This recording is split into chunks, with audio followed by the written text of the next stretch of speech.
such esteemed experts. This is a keynote panel discussion on strengthening energy security with nuclear power amid geopolitical challenges in the Asia Pacific.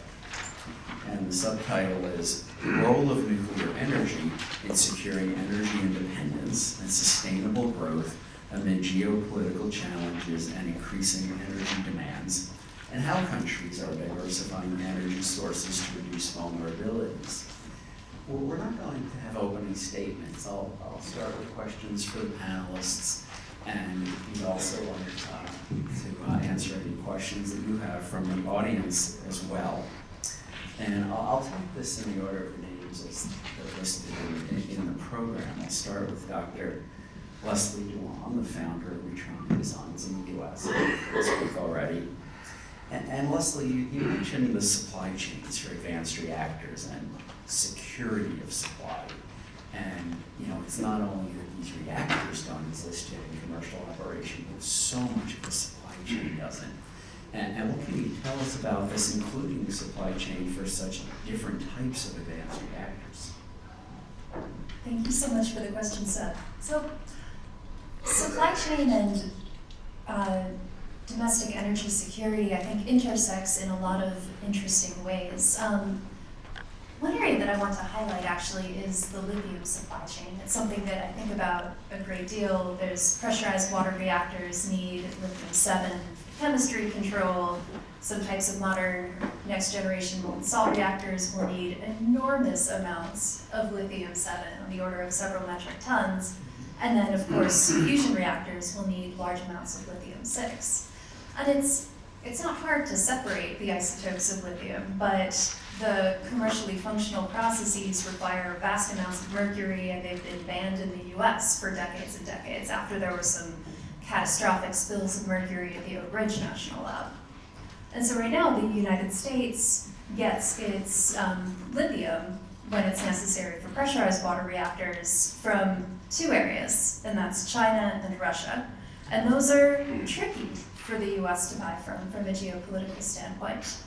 And I think that it kind of encapsulates a lot of issues that you see with supply chain security across all of these niche areas for different materials and different components that we need to supply advanced reactors for. And there's kind of a very pressing domestic security need to start building up these supply chains within particular countries, but then also foster the types of international collaborations with our allies so that we have secure ways of accessing these materials and using them going forward. Well, thank you very much. And next is Mohamed Al Braiki, who's the GM of DNET Consulting, Vice President of Strategy at DNET Strategy. And Mohamed will be giving a keynote address tomorrow. And what we hear, so often is about the successes of the UAE's nuclear power program. And I'm wondering if you could tell us a bit about what you see are the successes in adding nuclear to the energy mix in the country, and how ENET can use its experience to help newcomer countries in the Asia Pacific who would like to have some of the same types of benefits. Thank you, Seth, and thank you for the invite and having me here. As you know, recently we declared the commercial operation of Unit 4, and that would give us 4 nuclear plants, large nuclear plants in Barakah site, 5.6 gigawatt, covering about 25% of the country's demand. Now, yes, it's covering the 25% of the country's demand, and we're enjoying the clean base load, but at the same time, we're enjoying that grid stability also when a lot of power, there's a clean base load coming to the grid. And having the 10 terawatts addition for since 2021 and on a yearly basis till 2024 has been remarkable, to be honest. it's been remarkable to the whole power sector in Abu Dhabi and in the UAE. And we could say we've been the fastest nation in the world who would added clean electricity to the nation per capita in the last 5 years. And 75% of that coming from Barakah. At the same time, Abu Dhabi right now, they are at the 13th year low in gas consumption. And that is because of Barakah. And when we did the calculations on how much cost avoidance and revenue enablement when it comes to gas exports. Now, the two plants, when we did it, the first model, it was about $4 billion.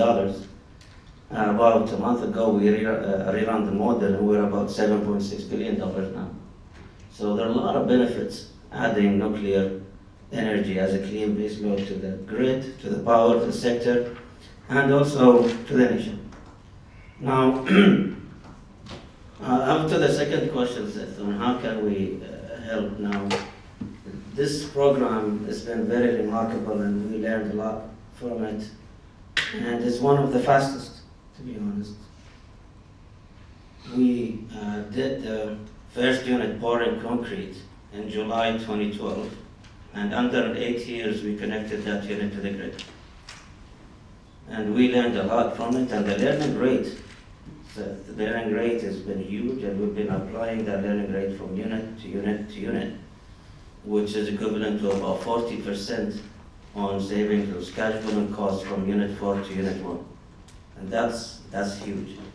And we started putting our growth strategies, we started putting our what's next for us. As you know, Seth, we value the roadmaps and strategies, and we always walk the talk, as we say in any of the projects in the UAE. We wanted to preserve our institutional knowledge. As mentioned, this project that we had in Barakah, we had over 50 nationalities. And preserving the knowledge of those experts together and not do it in any other way but the Barakah way was very important and foundational from the beginning. So preserving the institutional knowledge on how to help other nations, help other mega projects, whether it's in a greenfield, countries that don't have nuclear like Australia or Poland, they're thinking of nuclear right now, or if it's in a brownfield, which our competitive advantage was to stick to our schedule, stick to our cause, or also an advisory role. This journey that we've been part on, we learned a lot from how to put roadmaps, strategies, policies, nuclear laws, financing, and we want to help others in putting that institutional knowledge in practice. And there are a lot of ways where we could advise and also provide services and how we did it in the UAE. And that would be the how we could help other nations and helping others embarking on their nuclear programs. But going back to the first one, the first part of the question, which was what does it mean for us as a country when having nuclear power? When we provided a lot of jobs and a lot of training, and this is one of the things that we're just talking about at the break. It was very fundamental for us to train our people to be able to construct, commission, operational readiness, and to be operating those units. And this is one of the biggest investments that we did in the country, and we're really enjoying the benefits and the dividends out of that investment. Well, thank you. And there really is so much that can be offered by UNEC to other countries. And next on the agenda, as listed by name, is sitting next to me, Naomi Hirose. And in the title for this panel is the word challenges. You're very familiar with that in terms of crisis management, having gone through earthquake, tsunami, hydrogen explosions.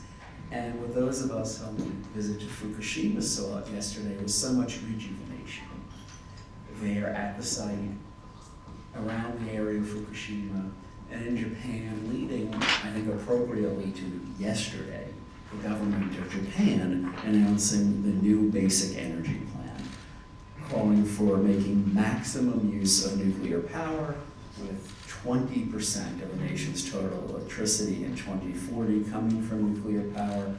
And this is about much more than the need for power, the need for clean power, the price of electricity, that for Japan, after what happened at Fukushima Daiichi, to have more than half of the population supporting nuclear, to have the government supporting rapid growth in nuclear power, came about so much under your leadership.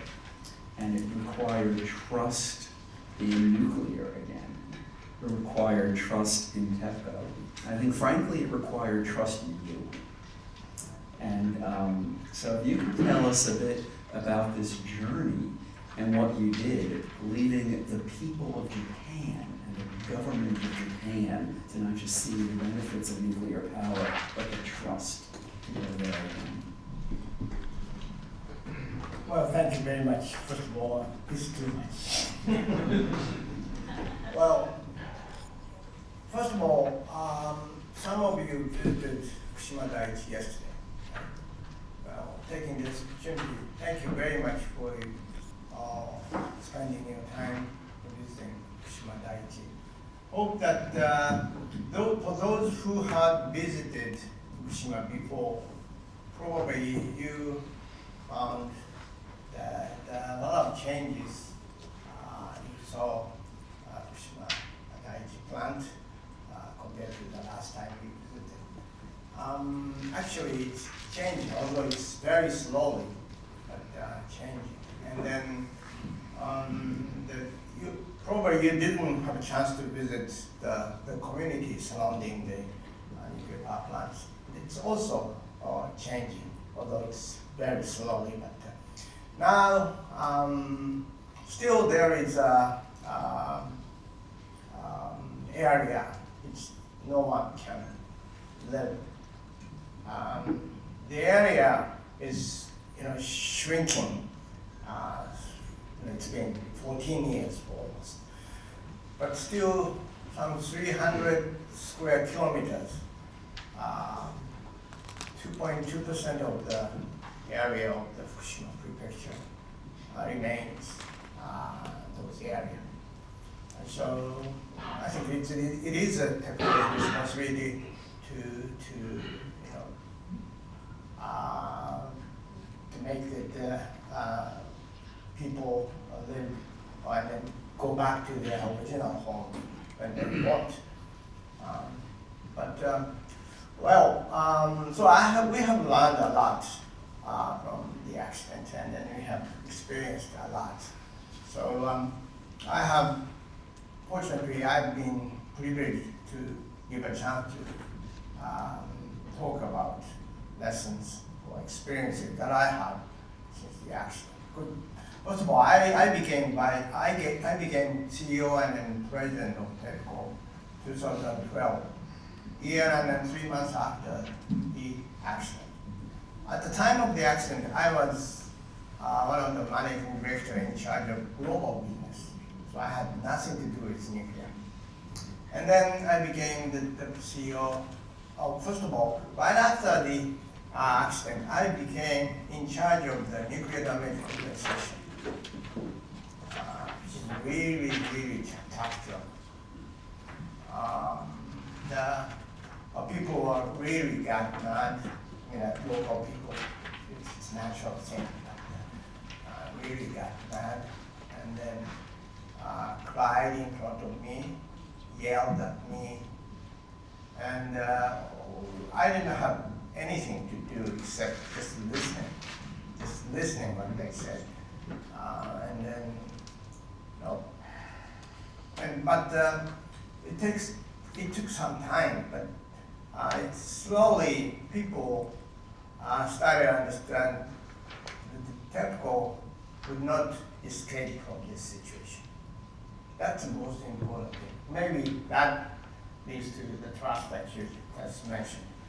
Well, of course, it's not easy to respond or to compensate whatever they demand. But we just stayed there. And then, although there weren't many things that we could do, except listening what they said. But anyway, listening to them. And then whatever they called us, we went there and listened to them. That's the start of the recovery, and still taking many years. And then I don't know, there is no short path or clear, easy way to get back the public trust. And still, as Hosaka-san mentioned, in Niigata Prefecture, where the Kashiwazaki carrier plants are located, still we have not restarted the Kashiwazaki 7 stick. I don't know. Even before I stepped down from the CEO, we were almost there, but many things that TEPCO screwed up, so stopped. And still we need some time. But so there is no shortcut. But well, it's really different to answer your question within a short period of time. But one thing that, as a CEO, one thing that I kept in my mind was leaders should not escape, should not, like TEPCO didn't. Leaders should be always be there. Because I understand, I found that your subordinate, your members of your organization looked the leader more than you thought.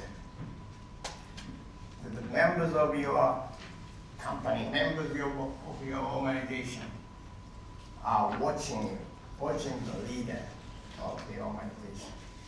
So if you try to run away from the difficult situation, okay. I don't want to do this press conference, so please, Vice President, why don't you do that? This kind of a situation, people, your members are watching you. So one thing that I tried to was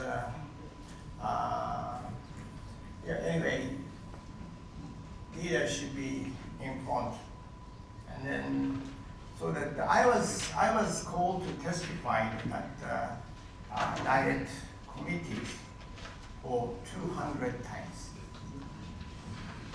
Probably this is a Guinness record. My secretary, sorry, it's taking a long time, but my secretary wanted me to register the Guinness record. And I actually checked, and it cost 800,000 yen. This is a kind of touchy money. Shall I pay it by myself privately, or shall the company pay? Anyway, the reason why it costs so much is that if you make a new record for the the big pizza pie eating 100 people or something like that, because the past record is registered. If it's, for example, 10 million people, and if you make record 10 million plus 10 people or something like that, it's easy. But the number of the times that private company executives are called to testify that the parliament diet, there is no past record. So 200, maybe it's a Guinness record. But some country in Africa, CEO was called to testify 500 times. So they have to check it, all the world. Like, maybe we could ask AI. But at that time, there was not that good services. So forget it. So unfortunately, I didn't register. But anyway, so 200 times, and then most of the time that it was televised nationally. So the members of the TEPCO people actually watched that. I didn't know that, but sometimes I visit the field offices, and members there told me that last time I saw you on TV. And did I bow? Yes, you did bow. You apologize very much. Well, anyway, so that's one thing that we could unite members of the TEPCO, because it happened so sudden, and then we were not just ready for this accident, and then people were very much confused, including myself, and then the program was too big to handle, so we got to be united. We had to have that sense of the unity or togetherness that time. So I think that that's the most important thing. Once your organization, sorry, telling the bad story, but if you have the big scandal in your organization, you have to get united, all the people, to cope with huge, big programs. So I think that keep the leader keeps themselves to not to escape, and then try to be the top of the organization always. Sorry, maybe this is a totally different thing that you are asking. I could stay here all day. Okay, yeah, I just yes. Well, thank you, Hirose-san. And it's wonderful to hear your remarks, and it's also very convenient that the next three panelists actually sat in the order that they're listed in the agenda I have. So thank you for that. And Ronnie Aperocho is the Executive Vice President and COO of Morocco. And we've seen the Philippines in the past come close to having nuclear power. And now we're seeing a very serious effort and very serious look at this, and a lot of it with your leadership. And what can you tell us about the Philippines' energy plan, including nuclear, and what Morocco's involvement in the nuclear energy sector can be? Yeah, thank you, Seth. Good morning, everyone. It's really an honor to be in the same panel with luminaries and experts in the energy industry, especially nuclear energy sector. Just a brief background to my company. It's Meralco, or Manila Electric Company. I think during the trip in Fukushima, some members of the team were confused because they were hearing Morocco. They thought they were coming from Morocco. No, it's Meralco. So we explained to them that it's not Morocco, but Meralco, which stands for Manila Electric Company. So Manila Electric Company is like the equivalent of TEPCO in the Philippines. We're the biggest electric distribution utility, serving close to 30 million Filipinos in 111 cities and municipalities. We basically serve the country's social, political, and economic centers, where more than 50% of the country's gross domestic product is being generated. So, though our main business is into distribution, but we have also investments in generation sector. In fact, to share with you, our company, our group, is the one mainly responsible for the construction of the biggest solar plus battery in a single site installation globally. This is 3,500 megawatts of solar PV plus 4,500 megawatt hours of battery energy storage. That's the biggest globally for now. And we're also a major player in the construction of the biggest LNG facility in the country, close to 3,000 megawatts of capacity. So we're now on the commissioning stage, and that capacity will somehow help us address the demand of the country. So why nuclear? Because sadly, the Philippines right now, we have one of the biggest In terms of price of electricity, in Southeast Asia, I think the price of electricity in the Philippines is the biggest and the highest. Simply because the government doesn't provide subsidy to the generation or to the power sector. It's really the full cost that's being charged to the customers. And though we have indigenous source of LNG, but it's running out already. And of course, there are still some geopolitical issues with China that somehow will affect further exploration of additional sources of indigenous gas in the West Philippine Sea.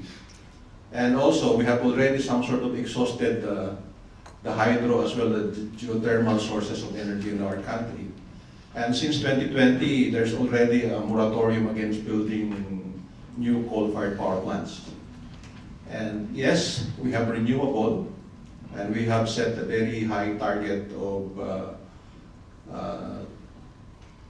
35% in 2030 and 50% in 2040. But you know, renewable is not really a very reliable source of baseload power. So yeah, we're looking at nuclear, and to us, it's high time for the Philippines to really go into nuclear energy. In fact, as you said, in our Philippine energy plan, nuclear is already part of it. 1,200 megawatts by 2032, and 2035 we hope to increase it to 2,400 and 4,800 megawatts in the years between 2040 to 2050. And our company, being a major player in the generation sector, we want to lead this initiative with the government. We want our company to be the leader in terms of the nuclear adoption in our country. And indeed, we're walking the talk, to borrow the word of my friend here. In fact, we're the only company who already sent scholars abroad taking up nuclear engineering. We sent scholars in the US, in China, and even in Korea, Japan maybe. And yeah, we're walking the talk, and we're already starting to develop our human resources. Issues of public acceptance, yeah, that holds true in the Philippines. It's really a big issue. In fact, we already have a nuclear power plant in the Philippines, 620 megawatts in Bataan. But because of that public perception on safety and things like that, it was never operated. And it's been there for 40 years already. Of course, we have this feasibility study by KHNP in Korea, looking into the technical feasibility of running this after 40 years. And we're just awaiting for the results of the technical feasibility study. And if in case that plant will be technically capable of running, hopefully our company will be the one operating the nuclear facility. And yeah, public acceptance. But I think public acceptance to some extent can be addressed if you will just convince the Filipino people that the nuclear technology you're bringing in the Philippines is very, very safe. As long as you can convince them that it's safe, somehow you will address that issue in public acceptance. Because at the end of the day, between safety and the price of electricity, Filipino will tend to somehow take the risk just to bring down the cost of electricity in our country. Thank you. Well, thank you very much. We look forward to what's to come. And Shin Hosaka, as we heard before, is the Vice President of METI and the former Commissioner at the Agency for Natural Resources and Energy, and has really been a leader in energy in Japan. And I'd like to pick up on something you said in your earlier remarks. You're now a senior advisor at a very large bank. And what do you see as the role for the private sector, including banks, in strengthening energy security and nuclear power? Thank you very much. And the energy security is very difficult for achieving, because the energy security is the policy target. But in case of Japan, private companies operate energy sector, especially in the electricity sector. So the private company get profitability for the stakeholders or others. So I understand in case of France, and the EDF now is occupied by the French government. Because of course, France and very interested in achieving energy security, but one new reactor and take too much time to start.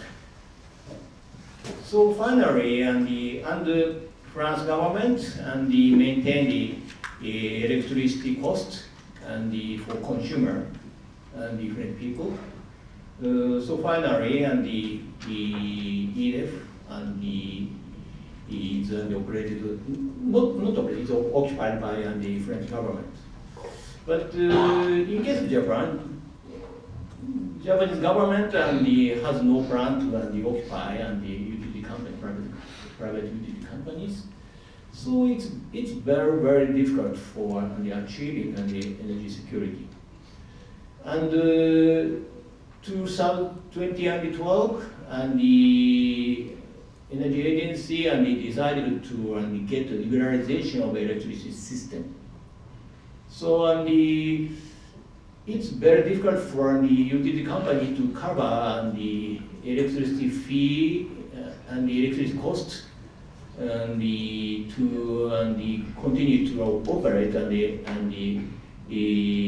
electricity system. So now the Energy Agency and recent 5 years, 5 or 6 years, Energy Agency has been establishing the new supportive system for the utility companies.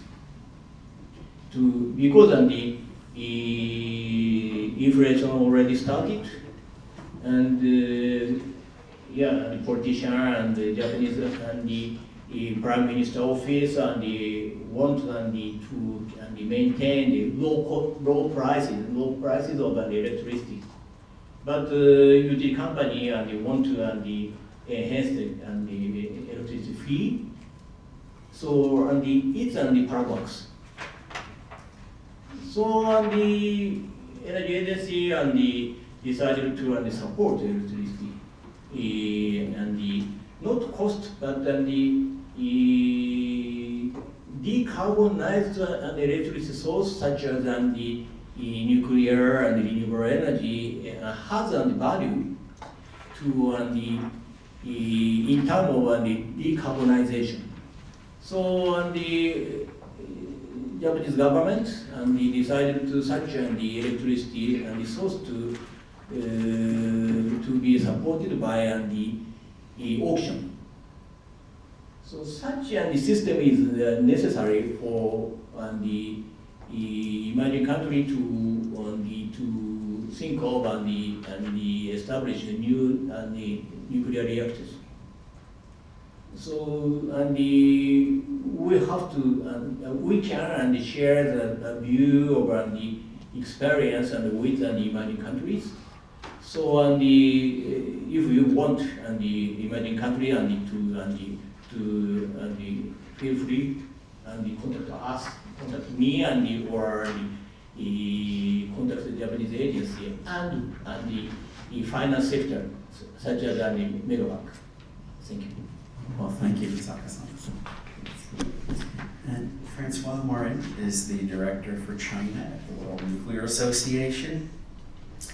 And we know that nuclear power is necessary to meet Asia-Pacific goals, and we've heard Dr. Dewan talk about advanced reactor systems and supply chain for that. In China, we're hearing a lot about that too, and fast breeder reactors in particular.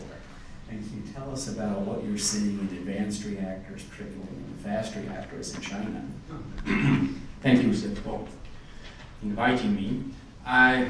First I would say that I don't see the fast breeder reactor as the key of the China nuclear development. However, it is important. There was a study made some years ago by some experts I know in the French Atomic Energy Commission.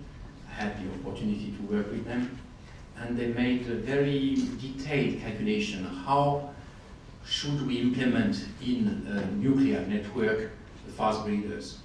And we see, I mean, when we are not experts in the field, we see that, oh, as soon as the technology is available, we just have to replace all the plants existing PWR by fast breeder.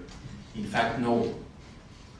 Because of the circulation cycle of the fuel from the PWR through the processing first to then the fast breeder, and because of the fuel management, the most efficient way to implement fast breeders in an existing PWR network is to make it slowly.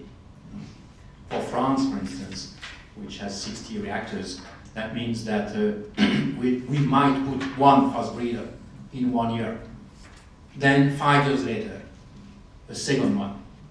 Then 10 years later, 2 more. No faster than that. So the speed of the fast breeder implementation in an existing network is limited by nuclear fuel management efficiency. And this is the case for China as anywhere else in the world. Chinese have bet on that fast breeder technology. I think they are right to have done so. They did that with the Russian, to be honest, from the first beginning. They started building by the end of the 90s this first experimental fast breeder outside of Beijing.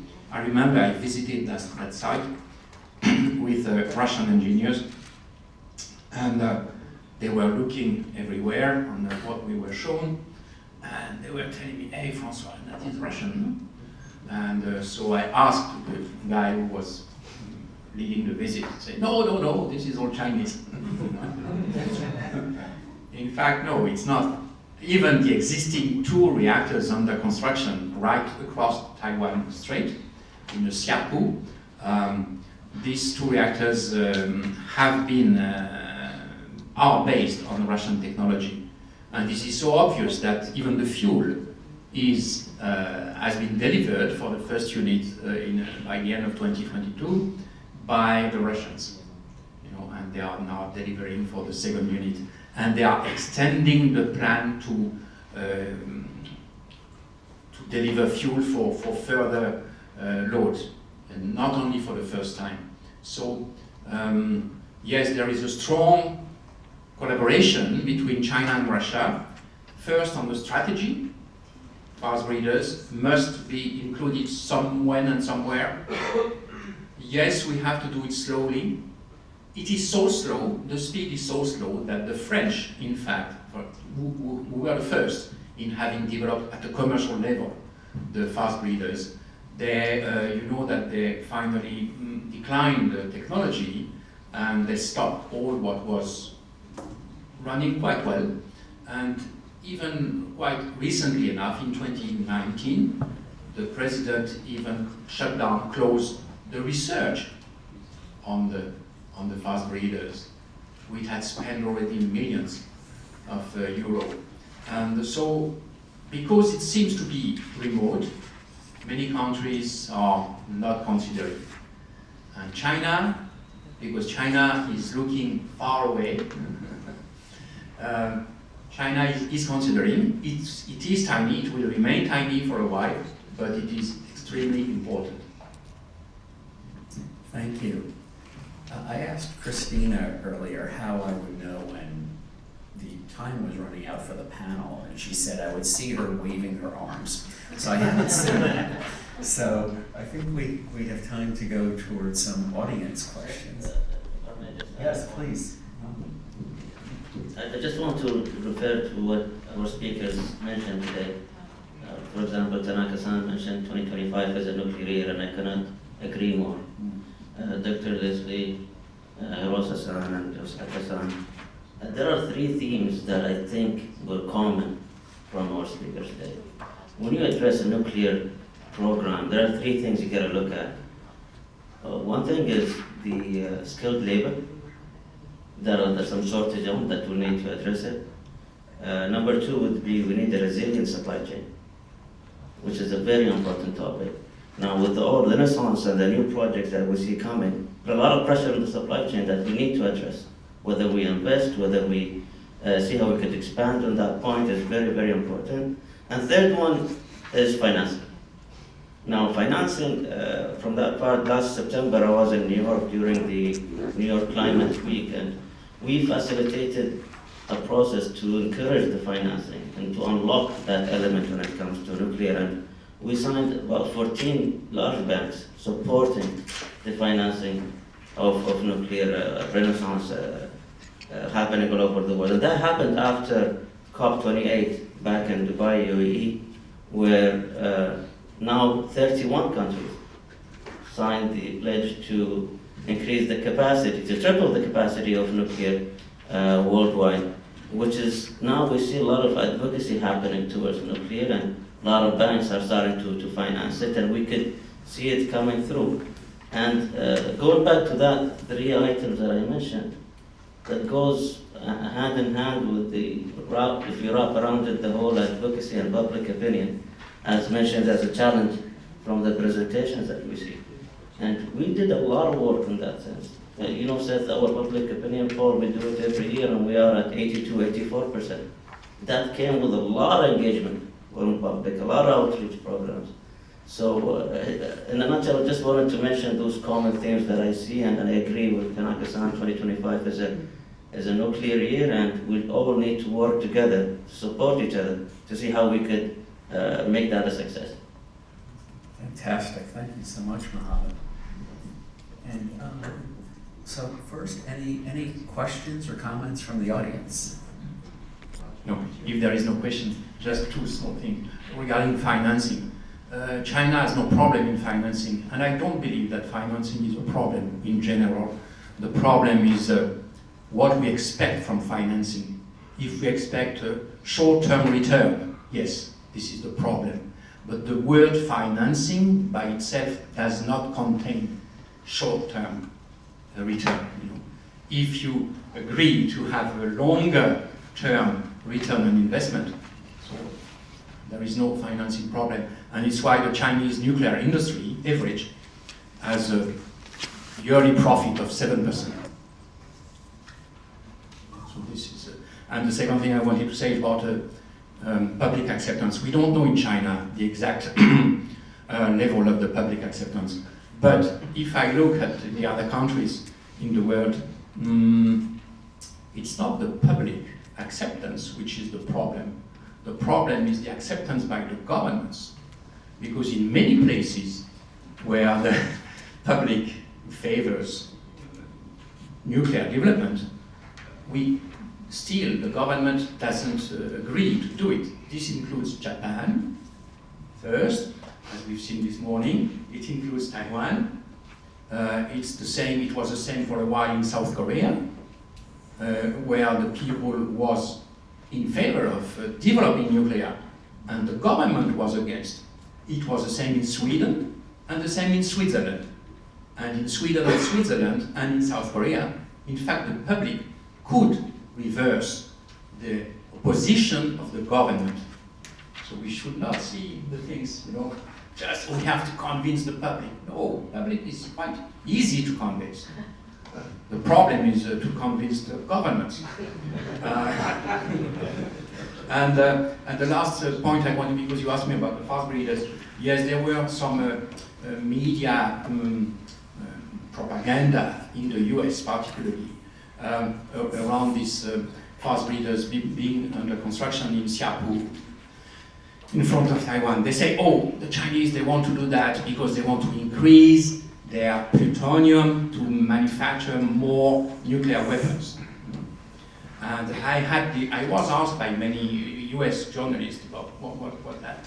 I had to tell them, don't write this stupid thing, because the ratio of the plutonium you get from this fast breeder is 10%.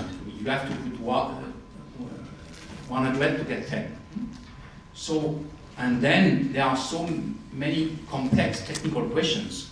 How to get this additional 10% that you have inside, how to get it out of the reactor so you cannot operate it to supply electricity. And the need of electricity in China is much higher than the need of nuclear weapons that they can do anyhow. They can do in other ways. And is there a question? Yeah.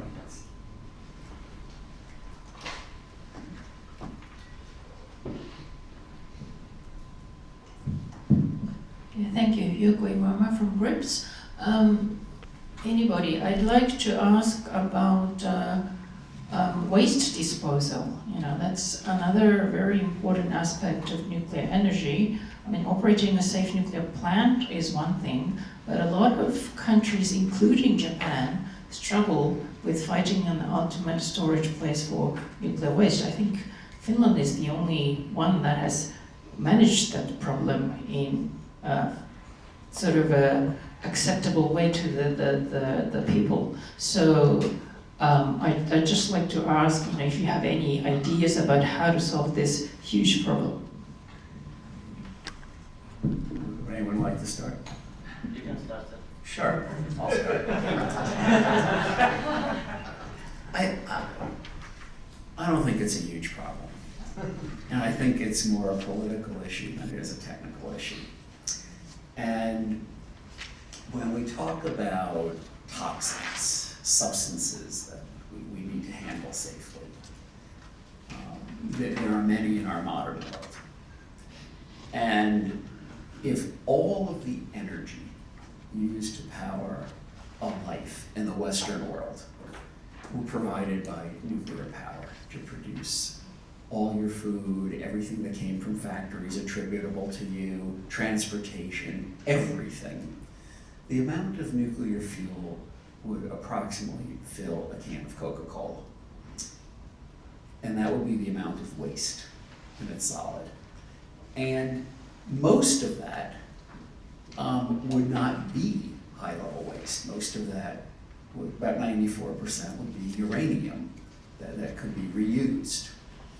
You know, about 1% would be plutonium, transuranics that could be reused. About maybe 4% of that, the size of a pinball, for an entire lifetime in the Western world, providing all the energy. And even that could be transmuted down to less dangerous substances in certain types of advanced reactors coming. But that can be vitrified or immobilized into a rock-like form or a glass-like form if there's reprocessing. And in France, we've all the nuclear waste in the history of the country under the floor of one room, the country that has the highest percentage of nuclear power generated in the entire world. And before vitrifying or immobilizing it, it could be mixed with other substances that it's hard to separate from and almost impossible, and then put into the ground. Or it can safely be stored in the spent fuel pool at the reactor site, in dry cast storage for many decades, moved to dry cast storage in another location for interim storage. It can be put into a high-level waste repository without reprocessing, maybe for retrievable storage like we're seeing in Scandinavia, that could be accessed later. So to me, while there are more technologies coming to handle this, and we could talk about those, at this point, I really think it's more of a policy challenge than a technical challenge. If anyone else wants to address that, please feel free.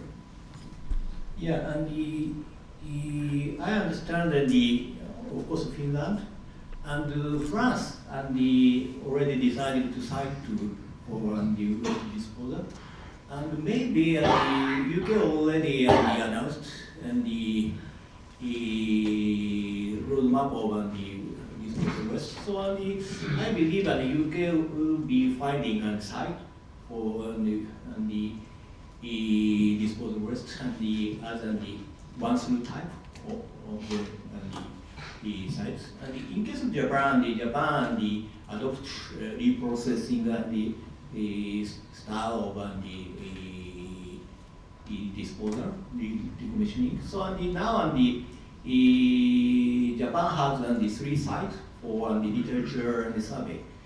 So we mean that the energy agency or the other related people analyze the Finland and the France and the UK.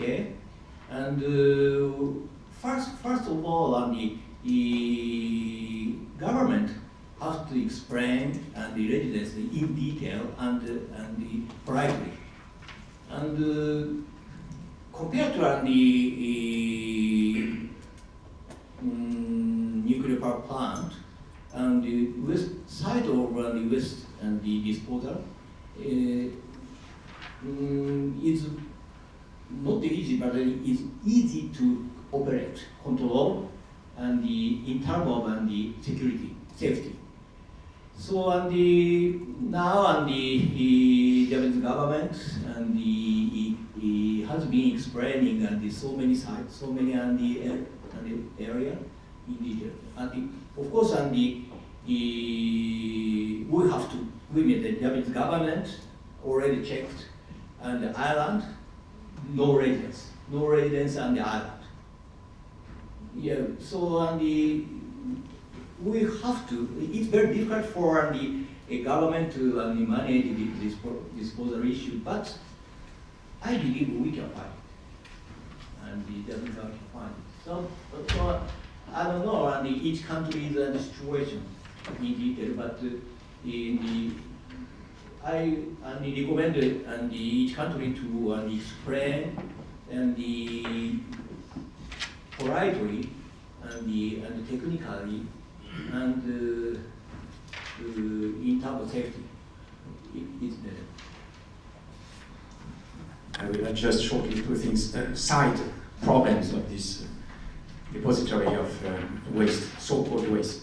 You are very right. It's tiny, in fact, compared to chemical waste or even one single coal plant in 1 year of 1 gigawatt, let's say, has 400,000 tons of waste, which is spread in the air, including radioactive ones.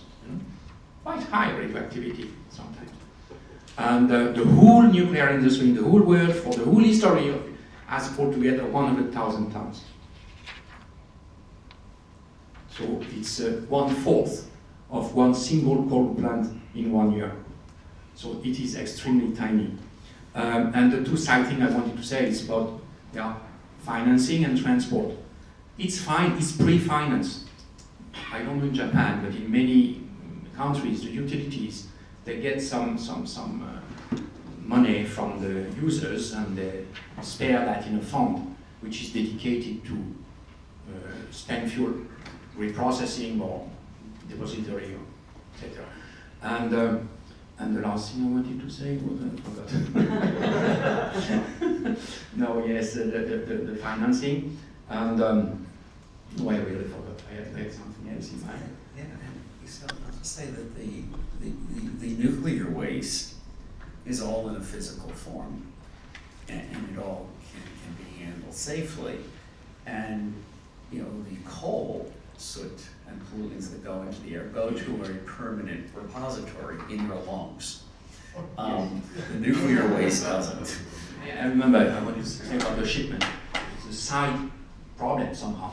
And they are having thousands of shipments of fuel, unspent fuel, including from Japan to France and France to Japan back. By ship, by plane, by train, and there is no record of one single problem. Right, thank you. So, okay, now I see the arms waving. So one last question. Tom, please. Yeah, thank you. Yeah, thanks, Seth. My question is for Ronnie, just on the ASEAN, the 10 ASEAN countries, and I think you're going to become 11 soon. But the adoption of nuclear so far has been zero, and you're saying the Philippines may be looking at it. Singapore, I think, is looking at it as well. Vietnam is talking to Rosatom, as you probably know. So I'm just wondering, is there any way that the ASEAN as an organization could take a more kind of proactive, coordinated approach on the adoption of nuclear power? You've got 700 million people, so it just seems like progress is a little bit slow. Well, honestly, I really do not have any idea about how the ASEAN region is the regional adoption discussions on nuclear. But But in the Philippines, yeah, as mentioned by Seth, we're very serious about nuclear adoption. Starting from that signing of the 123 agreement between the Philippine government and the USA in 2023. So that kick off the series of like activities in our country. And right now we're just awaiting for the passage of the law that will somehow create the independent regulatory body. So it will set the legal and regulatory framework for the adoption of nuclear technology in the country. And there are other pending bills in the Senate pertaining to liability as well as incentives. So that's what I can only share. But I know Malaysia before, when I attended this energy transition conference, there were discussions about nuclear adoption, but I don't think they're that serious enough to really. I mean, the reason I ask Ronnie is because there seems to be a lot of discussion about LNG development. I think the Vietnamese are now looking at 10 LNG plants, as I understand it, and you were talking about one in the Philippines as well. So the interest in LNG seems to completely overwhelm the interest in nuclear energy. Yeah, but for us, we see LNG as just a transition fuel. It's really an important fuel, so we do not want to somehow be subjected to the fluctuating prices of LNG globally. So we're really looking at nuclear as the ultimate and the final fuel of choice rather than LNG. Thank you. Thank you all so much.